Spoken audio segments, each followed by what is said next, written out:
Você já imaginou uma pessoa da elite cuja família enriqueceu muito com a escravidão e assumir isso de maneira muito, digamos assim, muito clara e também muito consciente de que foi muito errado? Como é que fica essa história? A elite brasileira, ela é considerada uma elite assim muito tosca, escravocrata, cujas opiniões, cujas ideias continuam ainda na época da colonização, da escravidão. Então, olha, a esposa do João Moreira Salles, que é família, né, que o seu tataravô foi um grande escravocrata, ela dá uma entrevista muito interessante que vale a pena você ler para poder pensar sobre a nossa sociedade, a estrutura da nossa sociedade, os dilemas que temos na nossa sociedade hoje e como esse tipo de entrevista pode ajudar, inclusive, a essa elite tosca, a essa elite mesquinha a, digamos assim, de certa forma, fazer uma autoavaliação e, quem sabe, reconhecer os seus erros e ter uma postura mais humana, mais democrática. Entrevista: Minha família enriqueceu com a escravidão. Está aqui no site Capital Reset. Essa entrevista também ela está no UOL. E eu vou ler essa entrevista para vocês e quero que você preste atenção até o final, não é tão longa essa entrevista, e faça a sua reflexão, buscando pensar no nosso Brasil. Olha só, fundadora da Rádio Novelo e casada com João Moreira Salles, Branca Viana conta por que decidiu expor o passado escravocrata do avô. De uma carreira como intérprete profissional e professora universitária, aos 56 anos, Branca Viana deu uma guinada para fundar, em 2019, a Rádio Novelo, hoje a maior produtora de podcasts jornalísticos em estilo narrativo do país e uma das pioneiras da profissionalização do formato por aqui. Da investigação dessa origem por historiadores, nasceram no ano passado 2 episódios do podcast Rádio Novelo apresenta Mexer no Vespeiro e O Visconde, que trazem à tona o passado escravocrata da sua família. Seu tataravô, o Visconde do Rio Preto, foi um homem riquíssimo que chegou a ter mais de 10 fazendas de café movidas à mão de obra escrava no interior mineiro. Ao morrer, o Visconde deixou como herança nada menos do que 1.280 pessoas escravizadas. Viana quis revisitar o passado com um objetivo claro em mente: refletir em família, mas também provocar reflexão de outras famílias da elite econômica, política e intelectual do país. A ideia de que é ok você enriquecer com um trabalho escravo e se beneficiar disso por 100 anos, 150 anos, incomoda bastante e é algo que precisa ser questionado, diz ela em entrevista ao Reset. Existe uma linha que conecta a escravidão e as atitudes das pessoas brancas hoje em dia no Brasil, especialmente as pessoas brancas de elite. É nossa responsabilidade lidar com essa questão. A seguir, os principais trechos da entrevista. Você, sua irmã e sua prima encomendaram a 2 historiadores uma pesquisa sobre a origem da fortuna do tataravô de vocês, o Visconde do Rio Preto. Por quê? A gente sempre soube da origem da fortuna dele. Passávamos as férias na fazenda da minha avó, que é quem descende do Visconde do Rio Preto. Nessa fazenda, que foi construída depois da abolição por uma filha dele, mas que vem da mesma fortuna em cima do piano, tinha um quadro enorme com ele vestido com um fardão e uma espada na cintura. Sempre soubemos que ele plantava café, que era um homem muito rico e teve muitas fazendas. Também sabíamos que ele tinha muito escravo, mas nunca paramos para pensar no que isso significava hoje em dia. O estupim para começarmos a nos questionar foi a campanha do Trump. Levamos um susto. Como alguém podia falar abertamente coisas tão racistas, xenófobas, machistas, agressivas, violentas e ofensivas? Começamos a questionar o que sabíamos do nosso passado, o que o resto da família pensava. Será que alguém já tinha parado para pensar que viemos dessa origem escravocrada, horrorosa, de um homem que escravizou tantas pessoas, que possivelmente foi traficante de escravos? Nunca tínhamos visto uma família vinda dessa herança escravocrata, falando publicamente sobre isso. E, mais importante, o que a gente pode fazer para trazer esse assunto à tona? Como começou? Na infância, quando íamos a cavalo visitar a Fazenda do Paraíso, que foi onde ele morou e morreu, todas nós tínhamos visto um livro dos escravos. Era um livro grande, de capa de couro bem velho, escrito à mão, onde tinha o registro das pessoas escravizadas da fazenda, com detalhes sobre a vida dessas pessoas, a profissão. Algumas vezes com a origem de que a região da África a pessoa tinha vindo, se era casada, se não era, quantos filhos tinha, se tinha sido vendido, se tinha sido comprado. Um livro que tinha impressionado a família toda. E se conseguíssemos achá-lo, como há poucos registros dos escravizados no Brasil, talvez fosse útil para pesquisadores. Quem sabe os historiadores pudessem achar outros documentos sobre os escravizados para torná-los disponíveis para a descendência e para quem pesquisa sobre escravidão no Brasil. Uma das vantagens de você vir de uma família como a minha é que você sabe de onde veio. Eu tenho minha árvore genealógica inteira, é muito diferente das pessoas que são descendentes de escravizados no Brasil, que muitas vezes não sabem ou sabem até a avó, às vezes até a bisavó, mas dali não passa. Como isso foi recebido por outras pessoas da família? A minha família é muito progressista, de um modo geral, mas mesmo assim havia um certo mito do Visconde do Rio Preto como sendo um grande homem de negócios, de visão, que tinha modernizado muito a região de Valença, onde as fazendas dele ficavam, de que era normal ter pessoas escravizadas naquela época. Não nos interessava ficar condenando hoje em dia as pessoas daquela época. A ideia era pensar como isso afeta as atitudes que pessoas como nós temos com relação às pessoas mais pobres, às pessoas não brancas.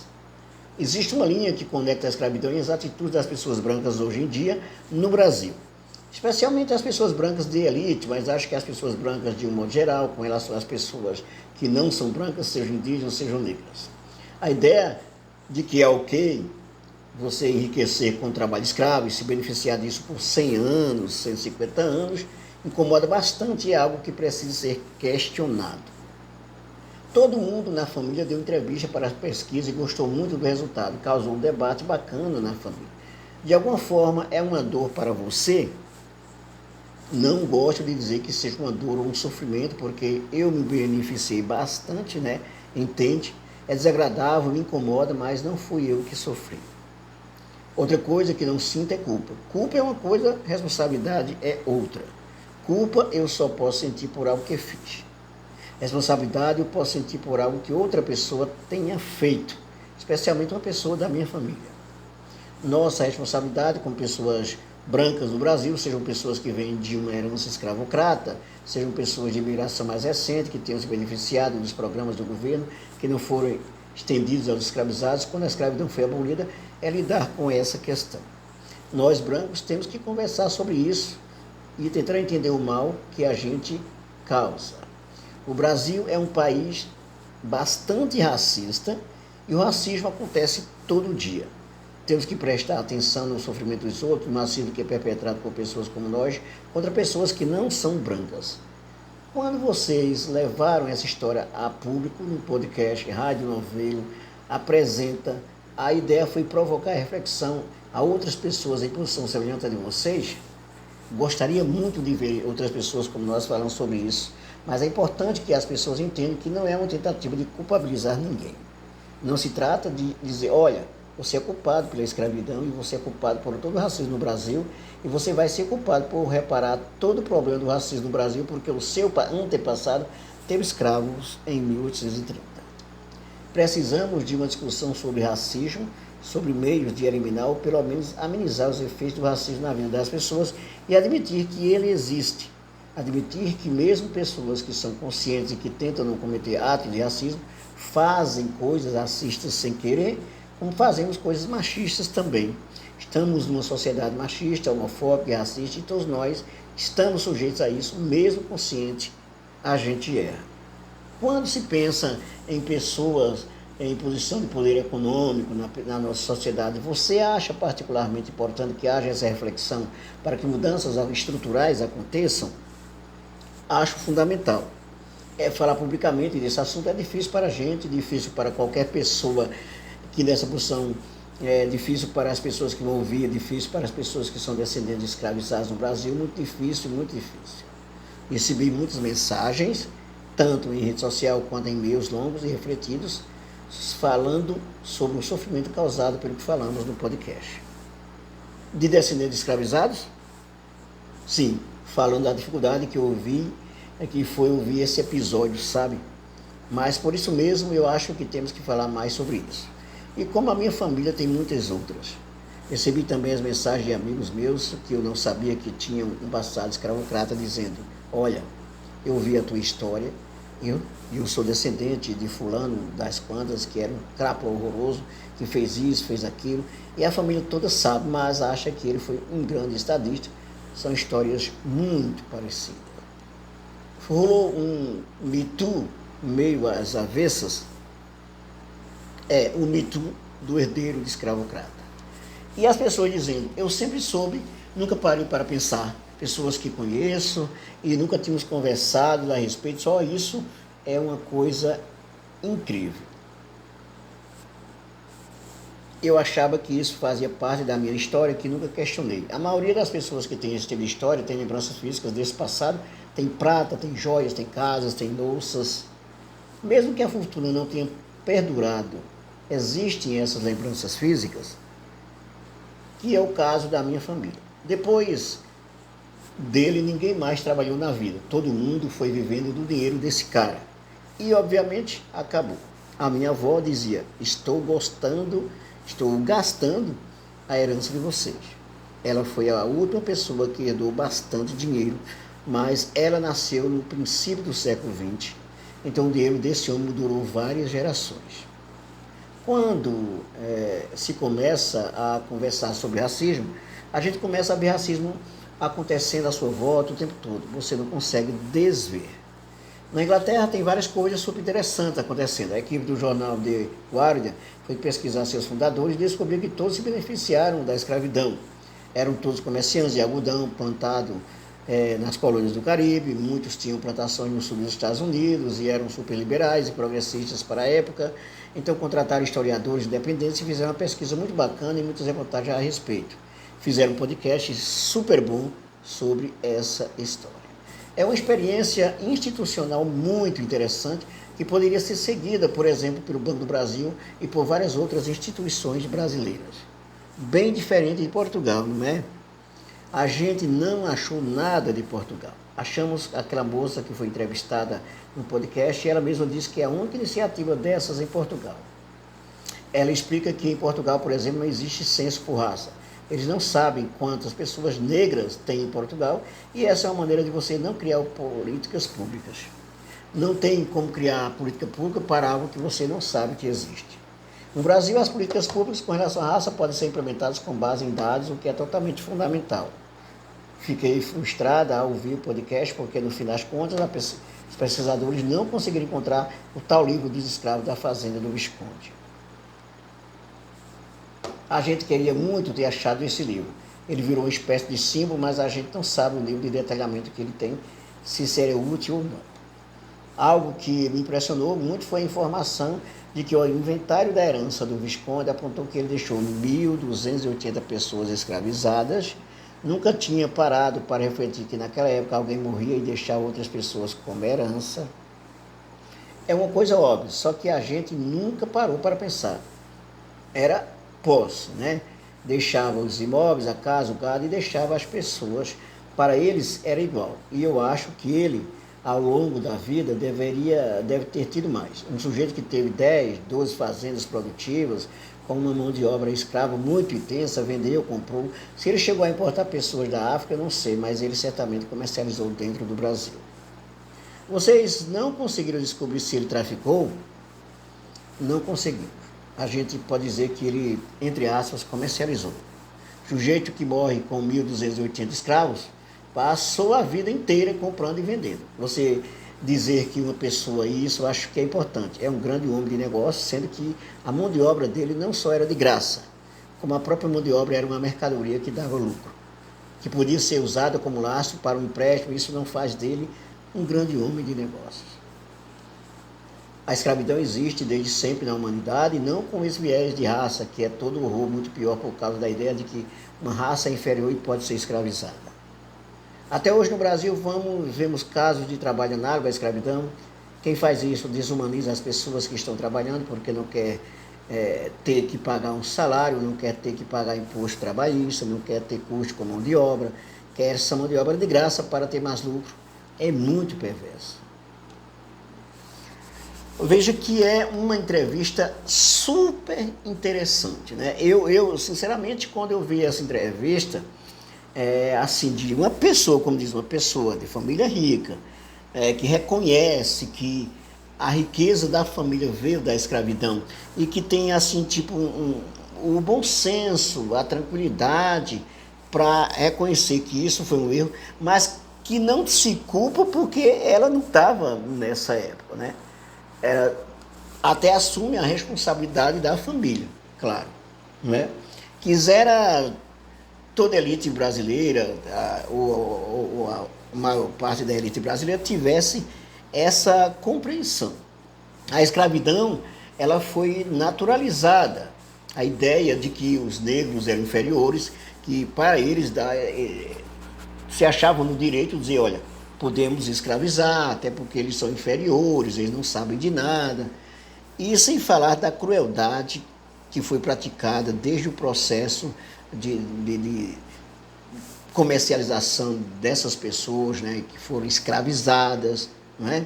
Eles não eram escravos, foram escravizadas. E que boa parte morreu, inclusive, no navio negreiro, em condições horrendas.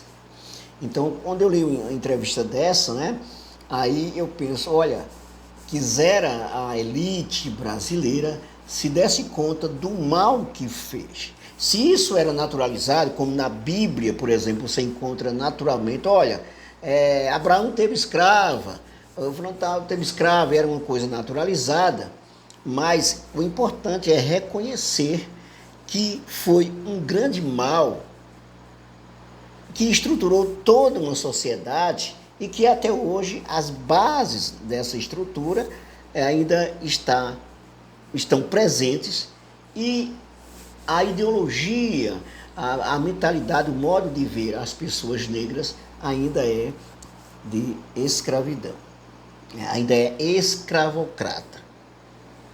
Ok? Nós temos uma estrutura social brasileira extremamente injusta, extremamente desigual, mas o pior de tudo ainda, que falta trabalhar isso, é a mentalidade. É a mentalidade que precisa mudar, é a cultura que precisa mudar. É preciso reconhecer que nós temos uma sociedade ainda baseada na escravidão, né? Mesmo diz, olha, mas teve a abolição da escravidão em 1888. Não teve a abolição da escravidão. Houve, digamos, uma ressignificação, mas nós temos o índice de pobreza que tem hoje, né? Inclusive a maior parte da população negra que passa grandes dificuldades, essa maior parte que é presa, que é marginalizada. Isso demonstra muito bem como a nossa sociedade ainda é regida a partir dessas bases escravocratas. Então essa mentalidade, ela precisa mudar, E agora eu vou falar uma coisa, fazer uma relação para concluir o vídeo, Por exemplo, o BBB 24, aí você vai dizer, agora a gente vai falar de BBB 24, o que tem a ver aí? Olha, está acontecendo uma coisa incrível no BBB 24, que é o reflexo claro dessa mentalidade escravocrata ainda. O BBB 24, né, assim como outros que aconteceram, ele é formado por uma parte de famosos e outra parte de pessoas simples. Então, o chamado camarote e o chamado pipoca. Então, por exemplo, no pipoca você tem várias pessoas negras, e no camarote você tem as pessoas brancas. Então teve a Vanessa Camargo, né, que inclusive cismou com um menino negro, né, que ficou com ódio dele, ela foi expulsa por agressão. E tem a Yasmin Brunet, que é uma menina branca, que vem de família rica também. Tem toda essa demonstração de uma sociedade escravocrata. Agora, por que, professor, você está dizendo isso? Olha, o comportamento das pessoas camarotes brancas, que se colocam como sinhazinhas, como senhoras escravocratas, e que acha que exatamente as pessoas simples, pobres e negras principalmente, elas não merecem se destacar, e que inclusive, se por acaso tem a ousadia de ter o nariz, de olhar para frente, então essa pessoa é tida como uma pessoa horrenda, uma pessoa absurda, uma pessoa que não merece confiança. Então tudo isso foi demonstrado nesse BBB, está sendo demonstrado até então. E tem outra parte muito interessante da mentalidade da pessoa negra, que quando ela não tem uma consciência crítica, ela passa a agir como aquele escravo que defende o senhor do escravo. Então, por exemplo, ela está numa situação de desigualdade, de injustiça, mas ela se coloca para defender a patroa, o patrão. É o caso da Lady, por exemplo, muito claro, como ela se coloca, chega a ponto de chorar, de colocar comidinha na boca da menina branca, da Yasmin, e ela se coloca como uma mucama que está ali para servir a senhora branca, e ela acha importante porque está servindo uma senhora branca, e aquele menino negro que tem a ousadia de enfrentar as contradições, as desavenças, as adversidades, né, de encarar o olhar negativo das pessoas, o preconceito, então essa menina preta fica com raiva do colega que é preto também, né, que é negro também, né? Então isso é uma atitude que acontecia muito na época da escravidão. Os escravos que, de certa forma, ficavam, por exemplo, na residência, nas casas dos senhores, das sinhazinhas, eles assimilavam aquilo como uma coisa natural e defendia aquela estrutura e não queria, inclusive, chegava ao ponto de condenar, de questionar, de dedurar aqueles escravos fugitivos, as rebeliões, aqueles que lutavam contra a escravidão. Então, a atitude da Lady, por exemplo, demonstra essa mentalidade. Ela, como uma pessoa negra, ela se coloca contra o outro colega negro. E ela passa a defender a menina branca, que não tem nada a ver com ela, que não vai estar nem preocupada com ela, mas ela passa a defender, tipo uma atitude que eu chamo de vira-lata. Vira-lata, né? Então, voltando à entrevista dessa senhora, acho muito pedagógica, principalmente para que as pessoas da elite, elas tomem consciência da história do nosso país, dos males que ainda estão presentes na nossa sociedade desigual e injusta, essa sociedade de classe, que ainda mostra claramente muita coisa que vem da escravidão. Então, muito importante isso. É isso aí. Dê a sua opinião, o que é que você acha? Inscreva-se, dê o like, ative o sininho para receber nossas novidades e não esqueça de ver durante o dia até a noite os nossos vídeos curtos, os nossos shorts, tá? E muito importante, dê um like, colabore conosco para que a plataforma possa mostrar cada vez mais o nosso canal, ok? Para mais e mais pessoas. É isso aí, até os nossos próximos vídeos.